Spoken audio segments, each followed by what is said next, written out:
ഇന്നത്തെ ക്ലാസ്സിൽ നമ്മൾ പ്രൊനൗൺ ആണ് പഠിക്കാൻ പോകുന്നത്. സോ നമുക്ക് നമ്മുടെ ഏരിയയിലേക്ക് കിടക്കാം. പാർട്സ് ഓഫ് സ്പീച്ചിലാണ് നമ്മൾ പ്രൊനൗൺ പഠിക്കേണ്ടത് കേട്ടോ. ഇംഗ്ലീഷിലെ പ്രധാനപ്പെട്ട 8 പാർട്സ് ഓഫ് സ്പീച്ച്. ചില ആളുകൾ 9 എന്നും പറയാറുണ്ട്. നമുക്ക് ആ ഒരു തർക്കത്തിലേക്കൊന്നും പോകണ്ട. 8 പാർട്സ് ഓഫ് സ്പീച്ച് ആണുള്ളത്. 8 പാർട്സ് ഓഫ് സ്പീച്ചിൽ രണ്ടാമതായിട്ട് നമ്മൾ പഠിക്കുന്നത് പ്രൊനൗൺ ആണ്. ആദ്യം നമ്മൾ പഠിക്കുക നൗൺ ആണ്. നൗൺ കഴിഞ്ഞാൽ അടുത്ത സ്ഥാനം പ്രൊനൗണിനാണ്. എന്താണ് എന്ന് ചോദിച്ചാൽ ഇംഗ്ലീഷിൽ ഏറ്റവും കൂടുതൽ യൂസ് ചെയ്യുന്നത് നൗൺ ആണ്. പ്രൊനൗൺ യൂസ് ചെയ്യുന്നത് നൗണിന് പകരമായിട്ടാണ്. നൗണിന് പകരമായിട്ടാണ് പ്രൊനൗൺ യൂസ് ചെയ്യുന്നത്.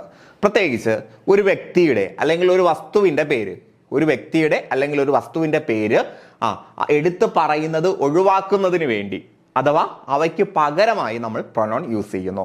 ഇപ്പൊ രവി നല്ല മിടുക്കനായിട്ടുള്ള കുട്ടിയാണ്. പിന്നെ നമ്മൾ രവി പറയുന്നത് പോലെ എല്ലാം അനുസരിക്കും.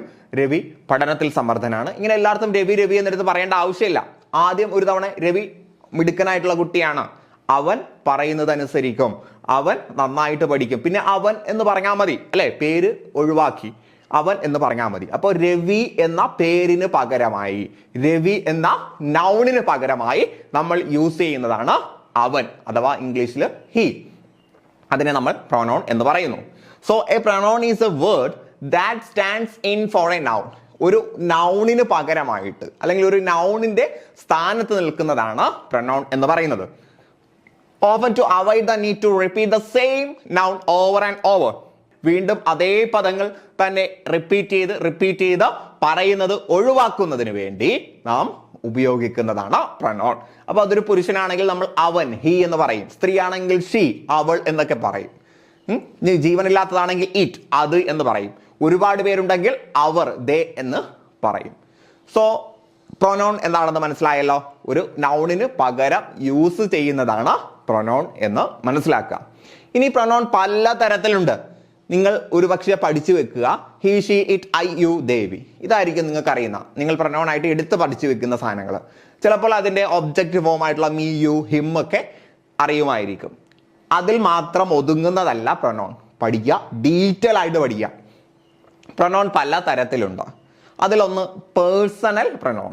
പേഴ്സണൽ പ്രൊനൗൺ എന്താണ്? Personal pronouns they are used in statements and commands but not in questions. സ്റ്റേറ്റ്മെന്റുകളിൽ എല്ലാം ഉപയോഗിക്കുന്നത്, സ്റ്റേറ്റ്മെന്റ്സിലൊക്കെ ഉപയോഗിക്കുന്നത് പേഴ്സണൽ പ്രൊനൗൺ ആണ്. അത് ഹി ആകാം, ഹിം ആകാം, മൈ ആകാം, എന്തുമാകാം. അപ്പൊ നമുക്ക് ചോദ്യത്തിലല്ലാത്ത സ്റ്റേറ്റ്മെന്റുകളിലും കമാൻഡുകളിലും ഉപയോഗിക്കുന്ന എല്ലാ പ്രൊനൗണിനും പേഴ്സണൽ പ്രൊനൗൺ എന്ന് പറയും. മനസ്സിലാക്കണേ, ചോദ്യത്തിൽ ഉപയോഗിക്കുന്നതിന് നമ്മൾ എന്ത് പറയില്ല?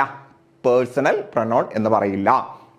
അഥവാ ചോദ്യം ചോദിക്കുന്നതിന് വേണ്ടി ഉപയോഗിക്കുന്ന പ്രൊനൗൺ എന്തല്ല? പേഴ്സണൽ പ്രൊനൗൺ അല്ല, അതിന് വേറെ പേരുണ്ട്. അത് നമ്മൾ അങ്ങോട്ട് പോകുമ്പോൾ പറയും. അപ്പോൾ സാധാരണ സ്റ്റേറ്റ്മെന്റിൽ ഉപയോഗിക്കുന്നതല്ല, പേഴ്സണൽ പ്രൊനൗൺ ആണ് എന്ന് മനസ്സിലാക്കാം. സോ ഈ ഒരു പേഴ്സണൽ പ്രൊനൗൺ നമുക്ക് സബ്ജക്റ്റ്, ഒബ്ജക്റ്റ്, പൊസസീവ്, റിഫ്ലക്സീവ് അങ്ങനെ പല പേരുകളിൽ പറയാം. അപ്പൊ പൊസസീവ് പ്രൊനൗൺ നമ്മൾ എടുത്ത് വളരെ ശ്രദ്ധയോടെ പഠിക്കേണ്ട ഒരു ഏരിയയാണ്. അതോടൊപ്പം തന്നെ മറ്റ് പ്രൊനൗണിനെ കുറിച്ച് നമ്മൾ പഠിച്ചിരിക്കണം. സോ ആദ്യം നമുക്ക് സബ്ജക്റ്റ് പ്രൊനൗണിനെ കുറിച്ച് പറയാം. സബ്ജക്റ്റ് എന്ന് പറഞ്ഞാൽ ഇംഗ്ലീഷിൽ എന്താണെന്ന് അറിയാമല്ലോ. ഗ്രാമറിൽ സബ്ജക്റ്റ് എന്ന് പറഞ്ഞാൽ ഒരു പ്രവൃത്തി ചെയ്യുന്ന ആളാണ്. ഒരു പ്രവൃത്തി ചെയ്യുന്ന ആൾ അഥവാ കർത്താവിനെയാണ് നമ്മൾ എന്ത് പറയുക? സബ്ജക്റ്റ് എന്ന് പറയുക. ഒരു ക്രിയ ചെയ്യുന്ന വ്യക്തിയാണ് സബ്ജക്റ്റ്. സോ സബ്ജക്റ്റിന്റെ സ്ഥാനത്ത് ഉപയോഗിക്കുന്ന പ്രൊനൗൺ ആണ് സബ്ജക്റ്റ് പ്രൊനൗൺ. അപ്പൊ സബ്ജക്റ്റിന്റെ സ്ഥാനത്ത് ഉപയോഗിക്കുന്നത് സബ്ജക്റ്റ് പ്രൊനൗൺ. അപ്പൊ subject pronouns are used to refer to the person or thing that performs an action in a sentence. ഒരു സെന്റൻസിലെ പ്രവൃത്തി ചെയ്യുന്ന വ്യക്തി, ഒരു സെന്റൻസിലെ പ്രവൃത്തി ചെയ്യുന്ന വ്യക്തി അല്ലെങ്കിൽ വസ്തു, ഒരു സെന്റൻസിലെ പ്രവൃത്തി ചെയ്യുന്ന വ്യക്തി അല്ലെങ്കിൽ വസ്തു, അതിനെയാണ് നമ്മൾ സബ്ജക്റ്റ് പ്രൊനൗൺ എന്ന് പറയുന്നത്. അപ്പൊ സാധാരണഗതിയിൽ സബ്ജക്റ്റ് എവിടെ ഉണ്ടാകും? സബ്ജക്റ്റ് സെന്റൻസിന്റെ തുടക്കത്തിൽ ഉണ്ടാകും. കാരണം സബ്ജക്റ്റ് ആണ് ആ സെന്റൻസിലെ ഹീറോ. തുടക്കത്തിൽ വേണ്ടേ? They usually appear at the beginning of sentence before the verb. വേർബിന് മുന്നിലായിട്ട് സെന്റൻസിന്റെ തുടക്കത്തിലാണ് അധികവും ഉണ്ടാകാറ്. സാധാരണയായിട്ട് അങ്ങനെയാണ് ഉണ്ടാകാറ് കേട്ടോ. അപ്പൊ അത് അങ്ങനെ അല്ലാതെയും വരാം. സാധാരണഗതിയിൽ ഒരു സെന്റൻസിന്റെ തുടക്കത്തിലാണ് സബ്ജക്റ്റ് പ്രൊനൗൺ ഉണ്ടാവുക. സോ സബ്ജക്റ്റ് പ്രൊനൗൺ അതിന്റെ എക്സാമ്പിൾസ് അടക്കം നമുക്ക് പഠിക്കാം. സബ്ജക്റ്റ് പ്രൊനൗണിലെ ഒന്ന് ഐ. എപ്പോഴും നമുക്ക് നാമിൽ നിന്ന് തുടങ്ങാം. ഐ ഇതിന്റെ അർത്ഥം അറിയാലോ, എന്നെ അല്ല ഞാൻ, കേട്ടോ. ഐ എന്ന് പറഞ്ഞാൽ ഞാൻ. I go to school every day. ഞാൻ എല്ലാ ദിവസവും സ്കൂളിൽ പോകുന്നു അല്ലെങ്കിൽ സ്കൂളിൽ പോകും. അപ്പൊ ഇവിടെ സെന്റൻസിന്റെ തുടക്കത്തിൽ ഐ വന്നില്ലേ? ഐ വന്നു. ഐ ചെയ്ത പ്രവൃത്തിയാണ് ഗോ, അല്ലെ? ഈ സെന്റൻസിലെ ആക്ഷൻ ആണ് ഗോ. ഈ ഗോ എന്ന ആക്ഷൻ പെർഫോം ചെയ്തത് ഐ ആണ്. അപ്പോ പറയുന്ന ആളെ സൂചിപ്പിക്കാൻ ഐ എന്ന് പറഞ്ഞാൽ സ്പീക്കറാണ്. സ്പീക്കറിനെ സൂചിപ്പിക്കാൻ നമ്മൾ ഉപയോഗിക്കുന്നത് ഐ ആണ്. Then we are travelling to Paris next week. ഞങ്ങൾ പാരീസിലേക്ക് അടുത്ത ആഴ്ച സഞ്ചരിക്കും, യാത്ര ചെയ്യും. അപ്പൊ ഫ്യൂച്ചറിനെ സൂചിപ്പിക്കുന്ന സെന്റൻസ് ആണ്, അല്ലെ? ഫ്യൂച്ചറിനെ സൂചിപ്പിക്കുന്ന സെന്റൻസ് ആണ്. We are travelling to Paris next week.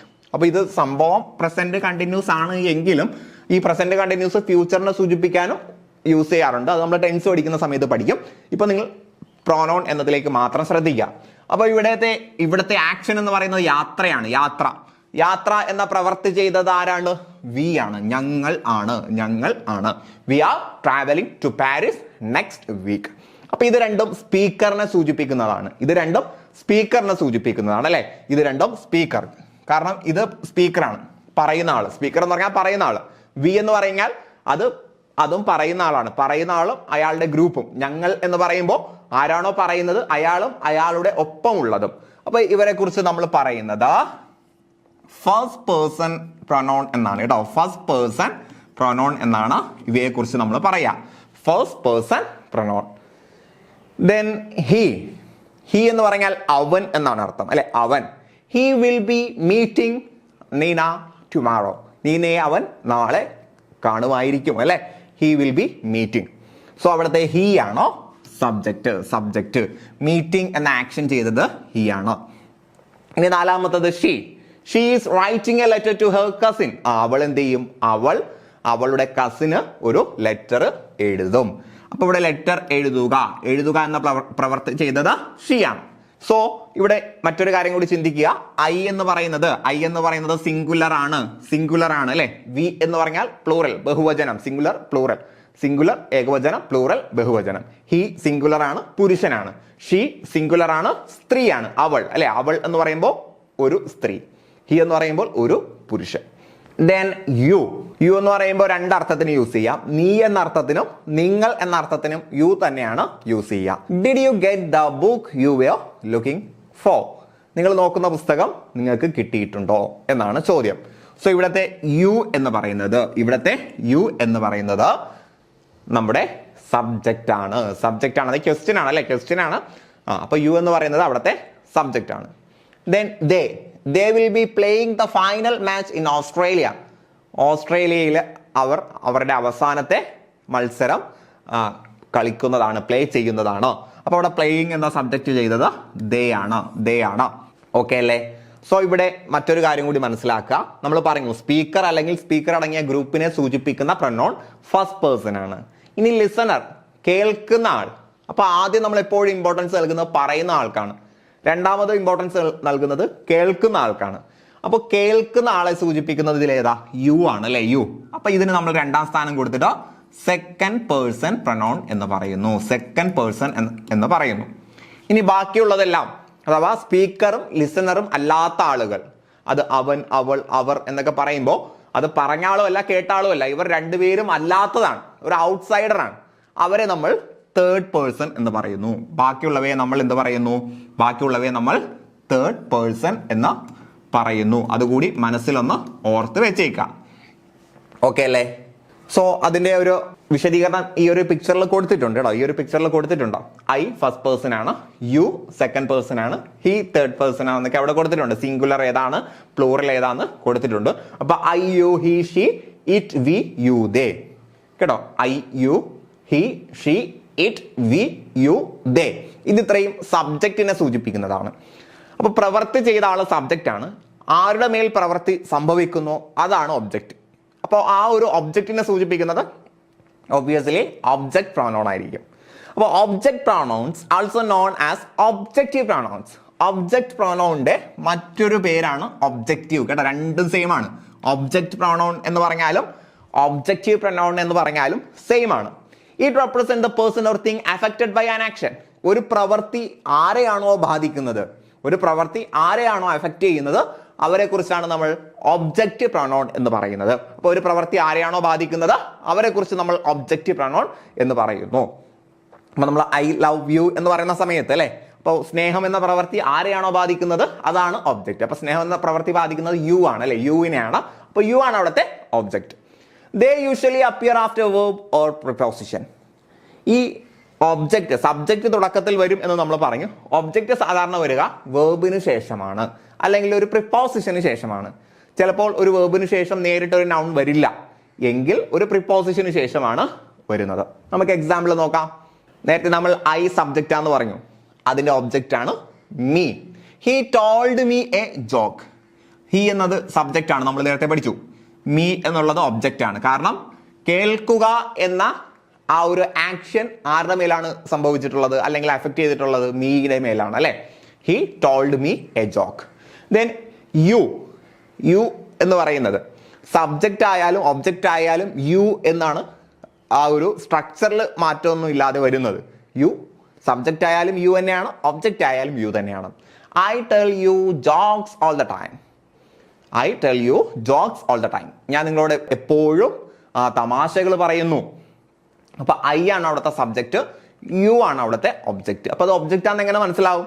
വേർബിന് ശേഷം വന്നാൽ ഒബ്ജക്റ്റ്, വേർബിന് ശേഷമാണല്ലോ വരുന്നത്. ടെൽ എന്ന വേർബിന് ശേഷം വന്നത് കൊണ്ട് ഒബ്ജക്റ്റ്.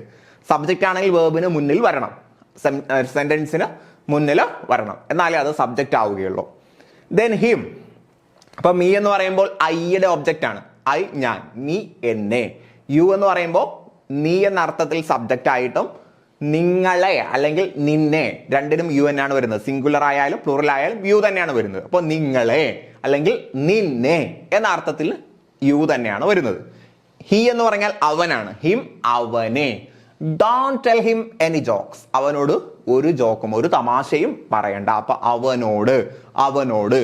സോ ടെൽ എന്ന പ്രവൃത്തി ആരുടെ മേലാണ് സംഭവിച്ചിട്ടുള്ളത്? ഹിമ്മിന്റെ മേലാണ്, അല്ലെങ്കിൽ ഹിമ്മിനെയാണ് അഫക്ട് ചെയ്തിട്ടുള്ളത്. സോ നമുക്ക് ഹിം ഒബ്ജക്റ്റ് ആണ്. ദെൻ അടുത്തത് ഹെർ, അവളെ. ഷീ അവൾ, ഹെർ അവളെ. Tell her jokes instead. അതിന് പകരമായിട്ട് അവളോട് എന്ത് പറയുക? തമാശകൾ പറയുക, തമാശകൾ പറയുക. അപ്പൊ ടെൽ ഇവിടെ എല്ലാം വേർബ് ഒബ്ജക്റ്റിന് മുന്നിൽ വരുന്നുണ്ട്, അതുകൂടി നിങ്ങൾ ശ്രദ്ധിച്ചോളണം. നിങ്ങൾ ഈ ഒരു സെന്റൻസ് ചിലപ്പോൾ എഴുതേണ്ടി വരും. ഒരു സെന്റൻസിലെ പ്രൊനൗൺ സബ്ജക്റ്റ് ആണോ ഒബ്ജക്റ്റ് ആണോ എന്ന് കണ്ടെത്തേണ്ടി വരും. ചിലപ്പോൾ അത് എടുത്ത് എഴുതേണ്ടി വരും, അഥവാ പൊസസീവ് പ്രൊനൗൺ ഉപയോഗിച്ച് ഒരു സെന്റൻസ് എഴുതേണ്ടി വരും. അപ്പൊ ആ നിലയ്ക്ക് നിങ്ങൾ ശ്രദ്ധിക്കണം. അതാണ് ഞാൻ എടുത്തു പറയുന്നത്. ഒരു സെന്റൻസിൽ സബ്ജക്റ്റ് പ്രൊനൗൺ വരുന്നത് വേർബിന് മുന്നിലായിരിക്കും, ഒബ്ജക്റ്റ് പ്രൊനൗൺ വരുന്നത് വേർബിന് ശേഷമായിരിക്കും, അല്ലെങ്കിൽ ഒരു പ്രിപ്പോസിഷൻ ടു ഓഫ് പോലുള്ള പ്രിപ്പോസിഷന് ശേഷമായിരിക്കും. Then us. അസ് എന്ന് പറയുമ്പോൾ ഞങ്ങളെ. വി ഞങ്ങൾ. വി എന്ന പ്രൊനൗണിന്റെ അർത്ഥം ഞങ്ങൾ, അത് സബ്ജക്റ്റ് ആണ്. ഒബ്ജക്റ്റ് ആയിട്ട് വരുമ്പോൾ അസ് ഞങ്ങളെ. They wouldn't let us come inside. അകത്തേക്ക് പ്രവേശിക്കാൻ അവർ നമ്മളെ സമ്മതിച്ചിട്ടില്ല. അപ്പോൾ ഇവിടെ അസ് എന്നുള്ളത് ഒബ്ജക്റ്റ് ആണ്. ഞങ്ങളെ എന്നാണ് അതിന് അർത്ഥം വരുന്നത്. ലെറ്റ് എന്ന വേർബിന് ശേഷമാണ് വന്നത്. അപ്പോൾ വേർബിന് ശേഷം വരുമ്പോഴാണ് അത് എന്താകുന്നത്? ഒബ്ജക്റ്റ് അല്ലെങ്കിൽ ഒബ്ജക്റ്റീവ് പ്രൊനൗൺ ആകുന്നത്. ദെൻ അടുത്തതിലേക്ക് വരാം. ദം. ദം എന്ന് പറഞ്ഞാൽ അവരെ. ദേ അവർ സബ്ജക്റ്റ്, ദം അവരെ object. Martin saint dum. Martin അവരെ അയച്ചു. സോ ഇവിടെ സെന്റ് എന്ന വേർബിന് ശേഷം വന്നു ദം വന്നു. അത് ഒബ്ജക്റ്റിനെ സൂചിപ്പിക്കുന്ന പ്രൊനൗൺ ആണ്. ഓക്കെ അല്ലേ? ക്ലിയർ അല്ലേ? എന്നാൽ ഈ ഒരു ഇമേജ് കാണാൻ പറ്റുന്നുണ്ടെങ്കിൽ നിങ്ങൾ നോക്കൂ. ഐ സബ്ജക്റ്റ് ആണ്, മീ അതിന്റെ ഒബ്ജക്റ്റ് ആണ്. ഐ ഞാൻ, മീ എന്നെ. യു സബ്ജക്റ്റ് ആയാലും ഒബ്ജക്റ്റ് ആയാലും യു ആണ്. നിങ്ങളെ നിങ്ങൾ. ഹി അവൻ, ഹിം അവനെ. ഷീ അവൾ, ഹെർ അവളെ. ഇറ്റ് അത്. കേട്ടോ, ഇറ്റ് അത്. ഇറ്റ് അതിനെ. അത് എന്നായാലും അതിനെ എന്നായാലും ഇറ്റ് തന്നെയാണ് യൂസ് ചെയ്യുക. അപ്പൊ ഇറ്റിന് മാറ്റമില്ല, യുക്കും മാറ്റമില്ല, ഇറ്റിനും മാറ്റമില്ല. ഇനി വി ഞങ്ങൾ, അസ് ഞങ്ങളെ. യു ഇത് പ്ലൂറൽ ആയിട്ടുള്ള യു ആണ്. നിങ്ങളെ. കേട്ടോ, ഇവിടെ 2 തവണ പറഞ്ഞു എന്നേ ഉള്ളൂ. നമ്മൾ ഒരു തവണ എഴുതിയാലും പ്രശ്നമൊന്നുമില്ല. ദെൻ ദേ അവർ, ദം അവരെ. അപ്പോൾ മാറ്റമില്ലാത്തത് യുവിനും ഇറ്റിനും മാത്രമാണ്. ഇനി നമ്മുടെ ഏറ്റവും പ്രധാനപ്പെട്ട ഏരിയ ആയിട്ടുള്ള പൊസസീവ് പ്രൊനൗണിലേക്ക് വരാം. ശ്രദ്ധിച്ച് കേൾക്കണേ. എന്താണ് പൊസസീവ് പ്രൊനൗൺ എന്ന് പറയുന്നത്? Possessive pronouns indicate ownership and can replace a noun phrase. Possessive pronoun എന്ന് പറഞ്ഞാൽ അത് ഓണർഷിപ്പിനെ സൂചിപ്പിക്കുന്നതാണ്. ഓണർഷിപ്പിന് എന്ന് പറഞ്ഞാൽ എൻ്റെ സ്വന്തമായിട്ടുള്ള ഒരു കാര്യത്തെ സൂചിപ്പിക്കാൻ എനിക്ക് എന്ത് ചെയ്യാം? പൊസസീവ് പ്രൊനൗൺ യൂസ് ചെയ്യാം. ഉദാഹരണം, ഇപ്പൊ ഞാൻ പറയാണ് എൻ്റെ പേനയാണിത്. അപ്പൊ ഞാൻ പറയും ഇത് മൈ പെൻ. അപ്പൊ എൻ്റെ എന്ന് പറയാനാണ് മൈ യൂസ് ചെയ്യുന്നത്. ഇനി ഞാൻ പറയുന്നു അവന്റെ ബൈക്കാണിത് എന്ന് പറയുമ്പോൾ അവന്റെ അതാണ് പൊസസീവ് പ്രൊനൗൺ. അപ്പോൾ ഓണർഷിപ്പിനെ സൂചിപ്പിക്കാൻ എൻ്റെ, അവന്റെ, അവളുടെ, അതിൻ്റെ, ഇതിൻ്റെ, അല്ലെങ്കിൽ അവരുടെ, ഞങ്ങളുടെ, നിങ്ങളുടെ എന്നൊക്കെ പറയാൻ യൂസ് ചെയ്യുന്നതാണ് പൊസസീവ് പ്രൊനൗൺ. ഇത് മാറ്റിയിട്ട് നമുക്ക് എന്ത് ചെയ്യാം? ഒരു നൗൺ ഫ്രേസിനെ വേണമെങ്കിൽ ഉപയോഗിക്കാം. ദിസ് ടാബ്ലറ്റ് ഇസ് മൈൻ എന്ന് പറയുന്നതിന് പകരമായിട്ട് എന്ത് ഉപയോഗിക്കാം? മൈ ടാബ്ലറ്റ് എന്ന് യൂസ് ചെയ്യാം, അല്ലെ? ആ ഒരു പൊസസീവ് പ്രൊനൗൺ അങ്ങോട്ടങ്ങ് ഒഴിവാക്കിയിട്ട് അതിന് പകരമായിട്ട് നമുക്ക് എന്ത് യൂസ് ചെയ്യാം? ഒരു നൗൺ ഫ്രേസ് എന്ന് പറഞ്ഞാൽ നൗണിന്റെ കൂട്ടത്തെയാണ് നൗൺ ഫ്രേസ് എന്ന് പറയുന്നത്. ഗ്രൂപ്പ് ഓഫ് നൗണിനെയാണ് നമ്മൾ എന്ത് പറയാ? Noun phrase. ഇപ്പൊ മൈൻ എന്നതിന് പകരം മൈ ടാബ്ലറ്റ് എന്ന് പറയാൻ കഴിയും. ഓക്കെ അല്ലേ? അപ്പൊ ഈ ഒരു ഏരിയ കൃത്യമായിട്ട് പഠിക്കുക. ഏതൊക്കെയാണ് പൊസസീവ് പ്രൊനൗൺ? ഒന്ന് മൈൻ, എന്റേത്. This tablet is mine. അപ്പൊ പൊസസീവ് പ്രൊനൗണിന് ശേഷം എന്ത് വേണ്ട? ഒരു നൗൺ കൊടുക്കേണ്ട ആവശ്യമില്ല. അതിന്റെ അർത്ഥം പൂർത്തിയാക്കാൻ ഒരു നൗണിന്റെ കൊടുക്കേണ്ട ആവശ്യമേ ഇല്ല. യുവേഴ്സ്, നിങ്ങളുടേത്. Are these shoes yours? ഈ ഷൂ നിങ്ങളുടേതാണോ? അപ്പൊ യുവേഴ്സ്. കണ്ടില്ലേ? ഇവകൾക്ക് ശേഷം ആ ഒരു മീനിങ് കംപ്ലീറ്റ് ചെയ്യാൻ ആരുടെ ആവശ്യമില്ല? ഒരു നൗണിന്റെ ആവശ്യമില്ല. നേരെ മറിച്ച് മൈ വന്നു കഴിഞ്ഞാൽ മൈ ടാബ്ലറ്റ് എന്ന് പറയണം, യുവർ ഷൂസ് എന്ന് പറയണം. അവിടെയൊക്കെ എന്തിന്റെ ആവശ്യമുണ്ട്? നൗണിന്റെ ആവശ്യമുണ്ട്. അത് വേറെയാണ്. അപ്പൊ പൊസസീവ് പ്രൊനൗൺ, പേര് ശ്രദ്ധിക്കുക. പൊസസീവ് പ്രൊനൗൺ എന്ന് പറഞ്ഞാൽ ഓണർഷിപ്പിനെ സൂചിപ്പിക്കുന്നതാണ്. ഇവിടെ മീനിങ് കംപ്ലീറ്റ് ചെയ്യാൻ അതിനുശേഷം ഒരു നൗൺ ആഡ് ചെയ്യേണ്ട ആവശ്യം ഇല്ല.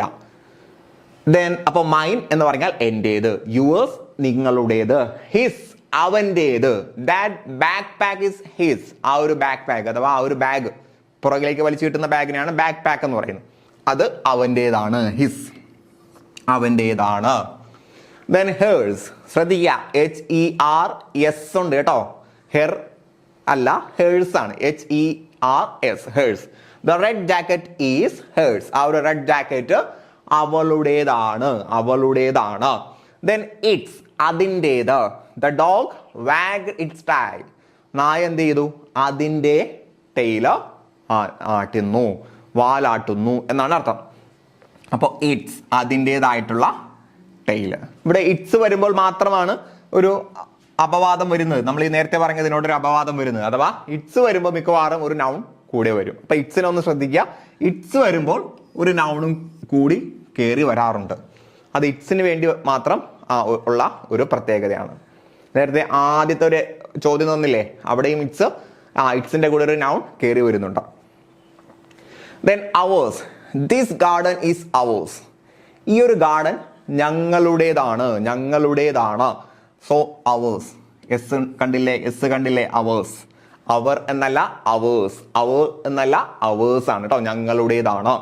ദയേഴ്സ്, അവരുടേത്. Those seats are theirs. ആ ഇരിപ്പിടങ്ങൾ, ആ സീറ്റുകൾ അവരുടേതാണ്, ദയേഴ്സ് അല്ലെ, ദയേഴ്സ് എന്നാണ് കേട്ടോ, ദയേഴ്സ്. മനസ്സിലായോ? ക്ലിയർ ആയോ? അപ്പൊ ഇത് നന്നായിട്ട് പഠിച്ചു വെക്കുക.